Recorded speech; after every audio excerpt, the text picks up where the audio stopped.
Welcome back to another Crypto Gorilla video. So Runes finally dropped and people are disappointed that they aren't overnight millionaires. I'm seeing a ton of FUD and complaining all over the timeline. And this is something I spoke about in my first Runes video, saying that it's not going to be a smooth day one. Most exchanges won't have trading live. But of course, most people don't do their research. They just expect everything to work right away, be super easy. And now they're saying that Runes are dead. But just like the whole ordinals are dead narrative, then ordinals came back with a vengeance, I believe Runes can pull the exact same trick. So whether or not that happens, I don't know. I can't predict the future, but it is good to understand where and how to buy, sell, mint, etch, do all of this stuff so that you are ready for when Runes finally make their comeback. Now, as usual, nothing in this video is financial advice. I'm not telling you to go buy anything. All of this can go to zero. So please make sure you do your own research. Also, thank you so much for 50,000 subscribers. My goal by the end of this cycle was to hit 100K so I can get that silver play button. And we're halfway there. So thank you. I appreciate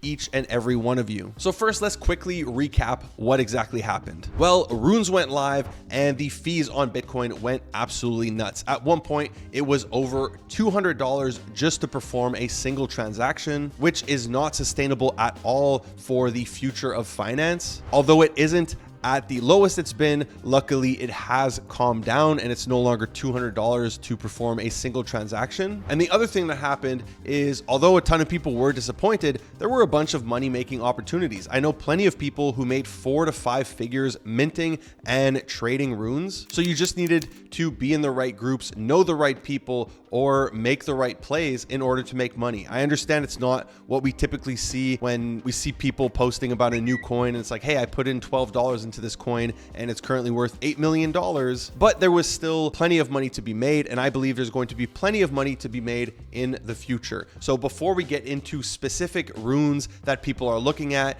that are bullish on, that are accumulating, let's first understand how and where to mint, buy, sell, and what platforms to use. So the first platform is Luminex. This is going to allow you to mint. It's also a great place to simply browse Runes. To do this, you go to Mint Runes, and then from here we can filter by the number and we can see the order in which they were etched. So we're going to take a look at the first 10 of these later on. There are higher fees than other platforms apparently to mint on this one, so we're not going to use it to mint anything. What you can do here though is grab the name of something. By the way, the tickers for these absolutely suck. They are way too long. Like when you put spaces, it has these little dots in between them. It's really not ideal. It doesn't look as pretty as on ETH, on Solana. So I always make sure like I copy paste it, even though unlike on ETH, there's no, I mean, there could be scams, but there's no like 15 Pepes, right? If somebody etched uncommon goods, there could only be one uncommon goods. Now it can be spelt differently, but as long as you get the ticker right, you're going to find the right one. So what I do is I grab the ticker off of Luminex because it's a lot easier to browse here. You could think of this as the catchment if you've ever used catchment for NFTs. And then from there, you could head over to a platform like Unisat. And on Unisat, you would go here, you would go to Runes and you would click mint. And then here we can put in the Rune name and then we would be able to mint. Now, unfortunately, this one already minted out, so I won't be able to do it. So I'm just going to grab another one completely random, like do not go buy this. Then from here, you would need to include what wallet you want to receive it in. If you're using Xverse, always make sure you are putting your Taproot address and not your Bitcoin address. So it's going to be the one that starts with BC1P. We would just go here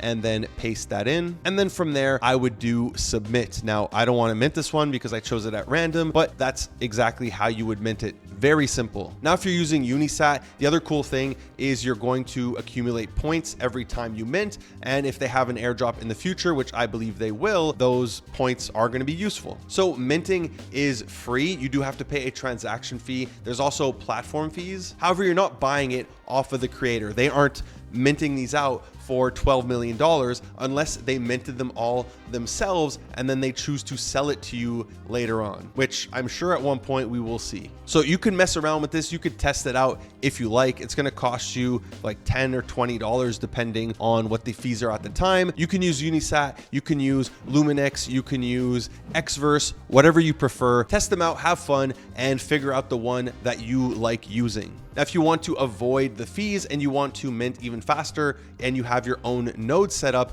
the node is what's going to allow you to do that. So now that we understand how to mint, how do you buy and sell runes? How do you trade them? Well, just like there's many platforms where you can mint, there's a ton of platforms now where you can trade. I believe the first one to have trading set up is Unisat, followed by OKX, and then Magic Eden, and a ton others added trading into their platforms. So again, you could pick whichever one you want. For this example, I'm going to use Magic Eden because I believe that's the platform that most people are familiar with who trade ordinals. The other one is going to be Unisat if you are familiar with trading BRC20s. But for the sake of this video, let's just go ahead with Magic Eden. You would just go up here and click on the runes tab. And then from here, you're able to search any runes you want. Now, the interface definitely needs some work. This is less than ideal, and I personally prefer searching on Luminex rather than searching on any other platform. But let's just pick the first one here, which is Dog Go to the Moon, the one for runestones. We're going to look at that one later. And if I wanted to buy this, it's very straightforward. I would just click here, click buy, and I would have to sign the transaction. Now, if I want to sell, I just go to sell, and same thing. I would just click here. I would do list. And once again, I would sign the transaction. If you don't own the token that you're looking at, here would just say, hey, you don't own any of this. Now, the downside to buying is that you're buying these in bulk. It's not like a meme coin on ETH or Solana where you could literally just buy one token. This is more like BRC20s where they come in a package. So as you can see here, if you want to buy one of these, it's currently going to cost you $3,000 because you have to buy almost 900,000 of these. Now, there is a way to split them up into smaller batches. However, you're going to need the seller to have done this already. And if you want to do that with your tokens to potentially increase your odds of selling, you would just go to the portfolio page. And then if you own some, you're going to see them pop up here. This is also where you go to send your tokens to another wallet. If you click this little arrow on the right, and then if you go and click this arrow right here, there's a list button that's just going to open a new tab and take you to the trading page that we just saw. But you can also see right here, there is a split button, which is going to allow you to split your tokens into smaller bundles. So for this one in particular, I could split it up into 10, which would make them less than 100,000 per lot, which would be around $300, and is potentially easier for somebody to get in since not everybody has $3,000 that they could just YOLO at a single purchase. So now that we understand how to trade, let's talk about existing runes that are already on the market, as well as what people are looking for. So when runes went live, it was a race for people to etch, which is the equivalent of creating. And some people paid upwards of $500,000 just to make it in the first 10. And the reason for this is similar to on ordinals, where people value being a sub 1K collection or a sub 10K or 100K or whatever you value, right? Some people like sub 1 million. Whereas for runes, being in sub 10 does seem to be a very important factor. And then anything after that, people start to care a lot less. So being in the top 10 definitely gives them some power. So let's just go through these top 10 really quickly. The first one, which was hard coded by Casey himself, the creator of ordinals and runes, is called Uncommon Goods. You would think this one would be the most valuable,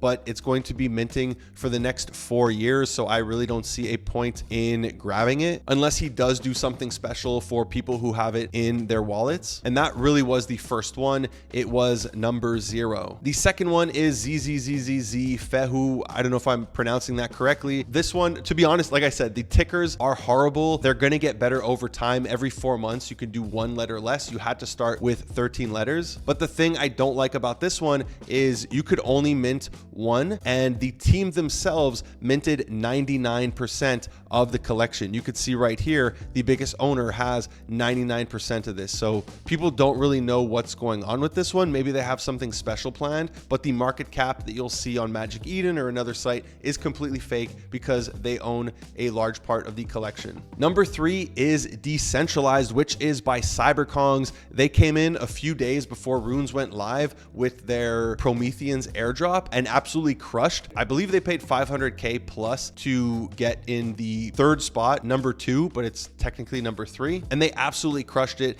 Their ordinals are holding relatively well. I'm still holding one of these, and they also have the first nice ticker with Decentralized. So congratulations to the Cyberkong team. Next, we have Dog Go to the Moon, which is by Leonidas. It is the first dog meme coin on Runes, and you got this airdrop to your wallet if you had a runestone. So the runestone price has gone down in value. They're currently at like 0.02. However, if we check my airdrop for this token, the airdrop itself is currently worth 0.045. So this combined with the runestone itself are worth close to 0.07 Bitcoin. After that, we have Dog, which this one is really weird. It was pre-mined by just one person, so maybe they're going to do some sort of sale later on. I'm really not sure how it's going to work. It could end up being really bullish. Maybe we're going to find out it's a notable person or something and they have some crazy plans for it, but for the time being, there's nothing we can do with it. After that, we have Satoshi Nakamoto, which I guess other than Decentralized, this is the first one that a lot of people are really gambling on. One, because of the name, of course, Satoshi Nakamoto, but it was also a fair launch. So a lot of people like this one, and I'm seeing it being spoken about a lot on the timeline. After that, there's Memecoins. I personally don't like the name at all. Same thing, we don't know who's behind this one, so the mystery is adding to all the speculation. And of course, it is a top 10 rune, so people are going to talk about it. In the 9th spot, we have Arsic, which is one that I'm sure you're familiar with by now. If not, you can go watch my video that I posted last week. But this is just one that people were farming for a while with their ordinal. And finally, we have Lobo, the wolf pup, which I had never heard of this ordinal before, but it is by Rune Doors. Now, technically, I guess we can also count this one, the Rune Hammer, which is the tiny Viking ordinal, which you might have seen popped up. It was trending for a while, and although they're 11th, because the first one is 0, we could technically say they're in the top 10. But outside of being in the top 10, do people really care about the number anymore? It doesn't seem like it for the time being. I mean, a ton of these minted out, but a ton of them also didn't. The other thing we had was there was some really popular ones like Wizard and Pup that everybody was excited for. Well, Wizard managed to get the ticker Magic Internet Money, which we all knew they were going to get, or we were hoping they would get. It is currently in the 17th or technically 18th spot, but I feel like people don't really care about it right now. Maybe it could be a good pickup, who knows. The other one is the Pup World Peace, which this one is by the Puppets. This was super hyped. The Rune Pup ordinals pumped all the way to like 0.188, which is crazy. So a lot of people did expect this one to perform a lot better, but same thing, this could be a good pickup. I don't know, just because of the name, right? And even the ordinals are still pumping. They're above 0.4, I believe, right now. So outside of the ones that are related to known BRC20s or known ordinals, as well as outside of the top 10, the other thing people are looking at are things that are being approved by Casey, similar to like when Elon Musk tweets about something. If Casey tweets about something, it's going to do well, or things that have to do with Casey lore, things he's said in the past, things he had in his Twitter bio. And for this, there are two. The first one is Wanko Manko. Both of these are really weird, okay? The first one is Wanko Manko. It was a fair launch, so Casey approved of it, and it performed incredibly well. It's really weird. It has to do with like furries and stuff. We're not going to show it on this channel, but it seems like Casey's into that. It kind of reminds me of how Vitalik has his weird stuff, you know, he's wearing all of it, like these unicorn t-shirts and stuff like that. But this one was a stealth launch, and it does have people coping that they missed out on it. And typically when that happens, these things perform well. I'm seeing a bunch of people post about Wanko Manko, how they're holding it, how they're accumulating it. So this is one that I'm actually considering picking up. The other one that I really don't know much about it is called Anarcho Catbus. I did see a YouTuber talk about this, how it has to do with KC lore. He used to to have the words Anarcho Catbus